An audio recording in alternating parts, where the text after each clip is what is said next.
வணக்கம் ஃப்ரெண்ட்ஸ். இன்றைக்கி நம்ம சேப்பங்கிழங்கு போட்டு காரக்குழம்பு எப்படி வைக்கிறது அப்படின்னு பார்க்கலாம். ஸோ இதை நான் ஃபஸ்ட்டு பாருங்கள், இதை நான் ஃபஸ்ட்டு வேக வச்சுக்க போகிறேன்.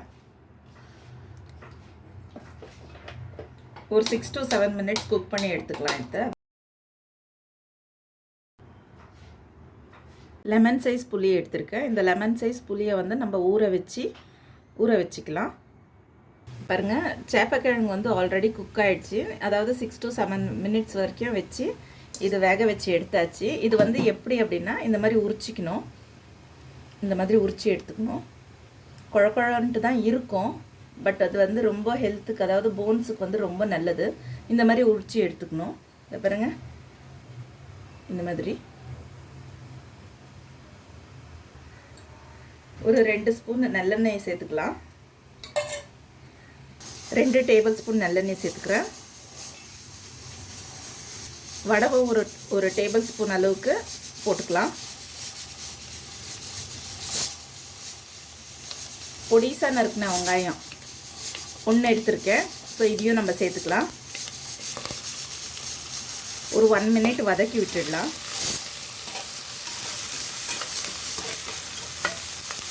புளியை கரைச்சி எடுத்தாச்சு. ஸோ இதுலேயே 2 தக்காளி சேர்த்துட்டு ஸ்மாஷ் பண்ணிக்க போகிறேன். ஸோ சேப்பக்கிழங்கு நான் கட் பண்ணி எடுத்துக்கிட்டேன். ஸோ வெங்காயம் வதக்கும் போது பாருங்கள், வெங்காயம் வதங்கிடுச்சு. ஸோ இதுலேயே நான் ஆட் பண்ணிக்க போகிறேன்.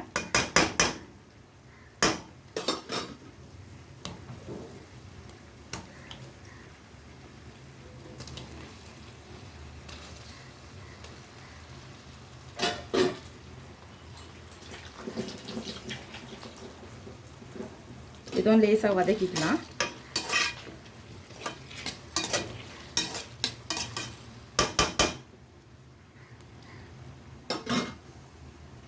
இதை பாருங்கள், தக்காளி இந்த மாதிரி கரைச்சி எடுத்துக்கணும். இந்த மாதிரி கரைச்சி எடுத்துக்கணும். இந்த புளியும் தக்காளியும் கரைச்ச தண்ணியை இதில் சேர்த்துக்க போகிறேன்.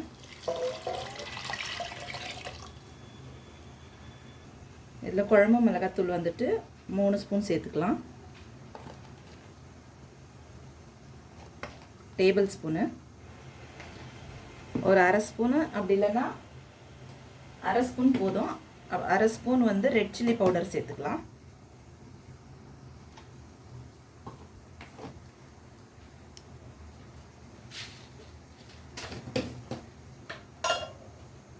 தேவையான உப்பு சேர்த்துக்கலாம்.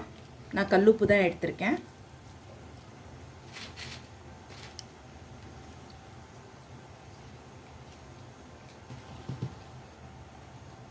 நல்லா இது கொதி வரட்டும். ஒரு 3 to 4 மினிட்ஸு நல்லா குக் ஆகட்டும், இந்த பச்சை ஸ்மெல்லாம் போகிற வரைக்கும். சேப்பக்கிழங்கு ஆல்ரெடி நம்ம வேக வச்சு தான் எடுத்துருக்கிறதுனால 3 to 4 மினிட்ஸ் இந்த மிளகாத்தூள் எல்லாம் போட்டோம் இல்லைங்களா, அதோட ஸ்மெல் போகிற வரைக்கும், எண்ணெய் பிரிகிற வரைக்கும் குக் ஆகட்டும். ஒரு 10 பல்லு பூண்டு நல்லா நசுக்கி எடுத்திருக்கேன். ஸோ இதை ஆட் பண்ணிக்க போகிறேன்.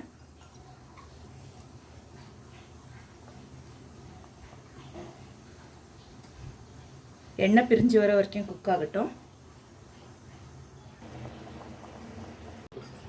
பாருங்க, நல்லா கொதிச்சிருச்சு, எண்ணெயும் பிரிஞ்சு வந்துருச்சு. பாருங்க, எண்ணெய் பிரிஞ்சு வந்துருக்குறது. ஸோ நல்லா குக் ஆகிடுச்சு.